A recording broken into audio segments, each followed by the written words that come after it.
जैसे आज के वक्त में कपिल शर्मा हिंदुस्तान की कॉमेडी वर्ल्ड में एक जाना पहचाना नाम है। इसी तरह से लॉरेन और हार्डी ये भी पाश्चात्य जगत के बहुत बेहतरीन अपने समय के बहुत बेहतरीन कॉमेडियन हुए हैं।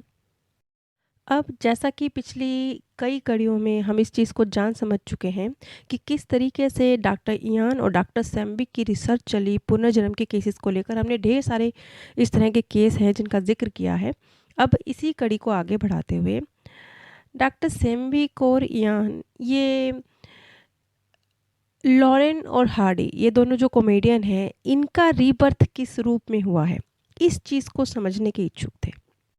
अब जैसे कि जो एक प्रोसेस है किसी के पुनर्जन्म के केस को समझने का जिसका ज़िक्र मैं कई बार कर चुकी हूँ, वो उसी के तहत चले। और अमेरिकी जगत में या पाश्चात्य जगत में जितने भी बेहतरीन कॉमेडियन हैं, उन सब की जो पारिवारिक पृष्ठभूमि है, जो स्वभाव है, जो उनका प्रोफ़ेशनल ग्राफ़ है, जो उनका नेचर है, जो भी उनकी हर तरीके से उनके ऊपर जाँच की गई, उनका भावनात्मक स्तर, उनका शौक, उनकी पारिवारिक पृष्ठभूमि, उनका शैक्षणिक पृष्ठभूमि, हर चीज़ पर गौर किया गया। लेकिन बहुत खोजबीन करने के बाद भी ये बात है लगभग 2001 या 2 के आसपास की, उस समय ये रिसर्च चल रही थी। तो यान और सैम्बिक ने बहुत डिटेल खोजबीन करी, लेकिन इस सारी खोजबीन का कोई फ़ायदा नहीं हुआ और उन्हें कुछ नतीजे उनके हाथ में नहीं आए। तो एक तरह से उन्होंने लगभग 1-2 साल रिसर्च के बाद हार मान ली कि कुछ नतीजे हाथ में नहीं आ रहे हैं। एक दिन सैम्बिक ऐसे ही वेबसाइट पर कुछ खोजबीन कर रहे थे, ये 2005 की बात है। तो अचानक से इन्हें एक विज्ञापन दिखाई देता है जिसमें जनवरी 2006 में न्यूयॉर्क सिटी में डैनी और जोश ये 2 भाई हैं जिनके द्वारा एक कॉमेडी शो आयोजित किया जा रहा है। उसकी फ़ीस भी बड़ी रीज़नेबल थी, केवल $20। जब सैम्विक और इयान ने इन दोनों जोश बाकर और डैनी बाकर ये दोनों जो भाई हैं, इन दोनों की जब फ़ोटोज़ देखी तो दोनों के चेहरे पर एक मुस्कान आ गई। क्यों? क्योंकि ना सिर्फ ये दोनों जो भाई थे, ये जैसे एक होता है ना एफर्टलेस कॉमेडियन, जैसे कपिल शर्मा है, वो बस यूं ही बोल देते हैं कुछ भी और वो एक कॉमेडी का रूप ले लेता है। इसी तरह से ये जो 2 कॉमेडियन बॉयज़ थे, ये दोनों भाई भी एक तरह से बहुत एफर्टलेस कॉमेडियन की श्रेणी में आते हैं। खैर, जैसा कि हम जानते हैं कि इयान और सैम्बिक इनकी तो पूरे जीवन की रिसर्च है, तो इनकी नज़रें भी बड़ी पैनी हैं। तो जब इन्होंने जोश और डैनी की फ़ोटो देखी, तो जो जोश और डैनी की पर्सनैलिटी ओलिवर और हार्डी से जो मेल खाती है, डैनी ओलिवर की तरह ही थोड़े हेल्दी शरीर के हैं और जोश की पर्सनैलिटी स्टैन से मेल खाती है। अब यहाँ पर एक बात गौर कीजिए कि पूर्व जन्म में ये दोनों जो कॉमेडियंस की जोड़ी है, ये सगे भाई-बहन नहीं हैं, ये एक दोस्त हैं जिन्होंने आगे चलकर अपनी एक प्रोफ़ेशनल टीम बनाई और बहुत क्लोज़ इनका रिश्ता हो गया। लेकिन इस बर्थ में जोश और डैनी के रूप में ये दोनों सगे भाइयों के रूप में इनका रीबर्थ हुआ है। जो स्टेन लॉरेल हैं, इनका जन्म हुआ 1890 में इंग्लैंड में, जबकि जो ओलिवर हार्डी हैं, इनका जन्म हुआ अमेरिका में, जॉर्जिया में। अब जो स्टेन लॉरेन हैं, ये इंग्लैंड छोड़कर बाद में अमेरिका आ गए और चार्ली चैपलिन की जो टीम थी, उनके साथ भी इन्होंने कुछ वक़्त गुज़ारा है। उसके बाद इन्होंने अपना एक ग्रुप बनाया जो और आगे चलकर उन्होंने अमेरिका में काफ़ी काम किया। अब हम ओलिवर पर आ जाते हैं। जैसा कि ओलिवर हार्डी है, इनका जन्म हुआ 1892 में अमेरिका में। उस वक़्त जब ये दोनों अमेरिका में ही थे, तो एक फ़िल्म निर्माता थे हेले रोच। उन्होंने इन दोनों को अपनी एक कॉमेडी फ़िल्म के लिए साइन किया क्योंकि उन्हें एक मोटा व्यक्ति का और एक पतले व्यक्ति का किरदार निभाने के लिए 2 कॉमेडियन लड़कों की ज़रूरत थी, जिस रोल में ये दोनों बड़े फ़िट होते थे। अब कमाल की बात देखिए कि ओलिवर और हार्डी जो आज की तारीख में जोश और डैनी का रीबर्थ हैं, ये दोनों ना सिर्फ सेम प्रोफ़ेशन से मतलब पास्ट बर्थ का प्रोफ़ेशन भी रिपीट हुआ है कॉमेडी और ये उन्हीं स्थानों पर शो कर रहे हैं जिस स्थानों पर अमेरिका के जिन जगहों पर पहले ओलिवर और हार्डी प्ले कर चुके हैं। मतलब सिर्फ प्रोफेशन नहीं, वो जगह भी इन्हें अपनी तरफ खींच रही हैं। तो यकीन मानिए, आपने जिस जगह पे आप लोग पहले जन्म ले चुके होते हैं, वहाँ पर वहाँ की बहुत सारी चीज़ें हमें आकर्षित करती हैं। वहाँ का खाना-पीना, रहना, भाषा, कल्चर, बहुत कुछ हमें आकर्षित कर सकता है और बहुत कुछ हमारी लाइफ में हम उस चीज़ से जाके कनेक्ट हो सकते हैं। जैसे कि आपने देखा होगा, बहुत सारे अमेरिकन और रूसी व्यक्ति हैं जो पूरी तरह से कृष्ण भक्त हो गए हैं या पूरी तरह से हिंदू धर्म के प्रति समर्पित हो गए हैं। तो ये लोग कौन हैं? पास्ट बर्थ में इन सब का कनेक्शन, बहुत डीप कनेक्शन कहीं न कहीं हिंदू धर्म के साथ रहा होगा। ये यूं ही से अचानक से कुछ नहीं हुआ है, काफ़ी लंबे अरसे से, कई जन्मों से ये चीज़ चलती आई होगी। और यहाँ पर ये बात भी गौर कीजिए, जैसे मैंने कई बार कहा है कि आप जिन रिश्तों से एक दूसरे को जानते हैं, ये रिश्तों, इनका नाम तो हम लोगों ने बनाया है। परमात्मा की तरफ से तो जो दो लोगों के बीच में ऊर्जा क्रिएट होती है, उसके मुताबिक एक रिश्ता उनके बीच में बिल्ड होता है। अब जैसे ओलिवर और हार्डी हैं, इन दोनों का तो कोई आपस में खून का रिश्ता नहीं था। दो दोस्त ही थे, एक साथ काम करते थे, एक फ़िल्म के माध्यम से एक दूसरे से मिले थे। लेकिन बाद में इनके बीच में बहुत गहरी दोस्ती हो गई और उनका रिश्ता बहुत लंबा चला, इनकी टीम छा गई इस पूरे अमेरिका में।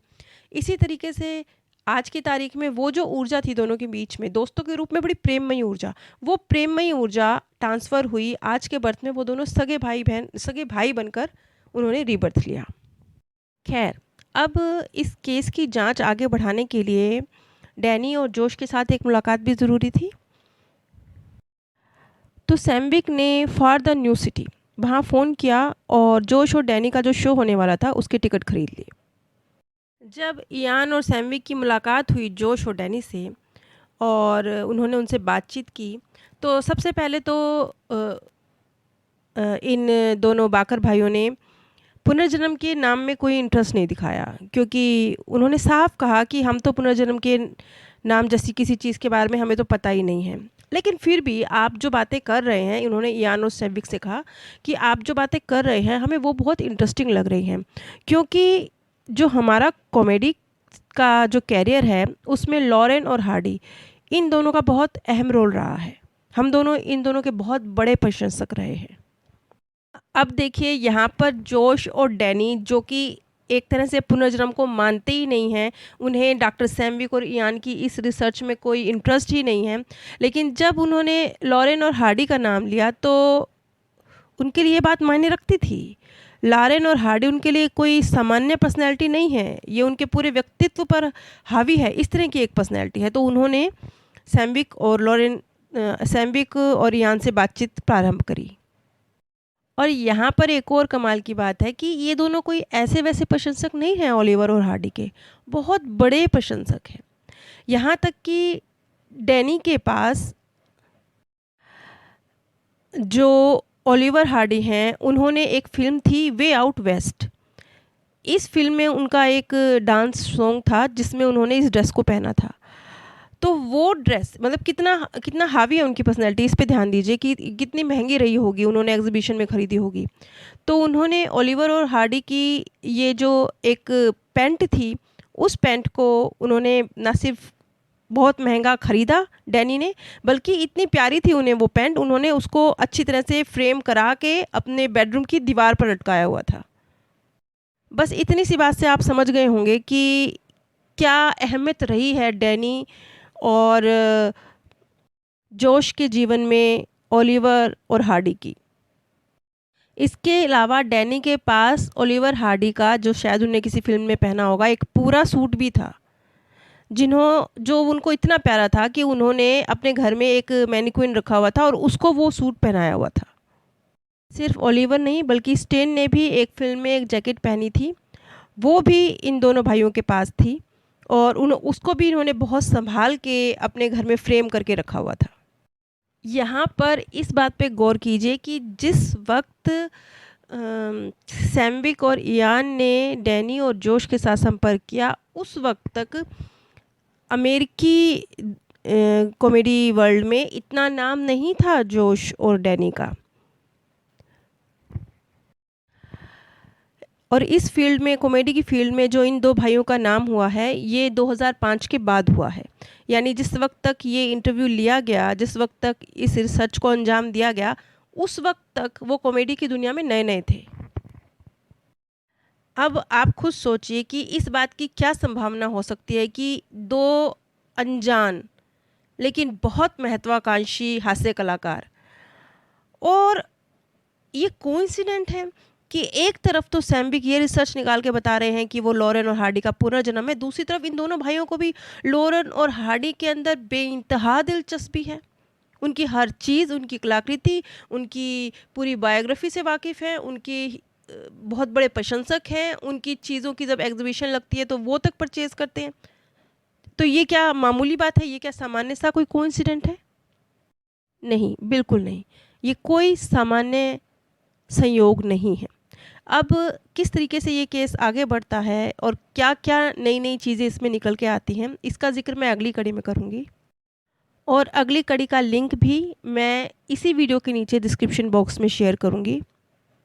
नीचे डिस्क्रिप्शन बॉक्स में मैंने आप सभी के साथ अपने first channel path of peace का लिंक शेयर किया है।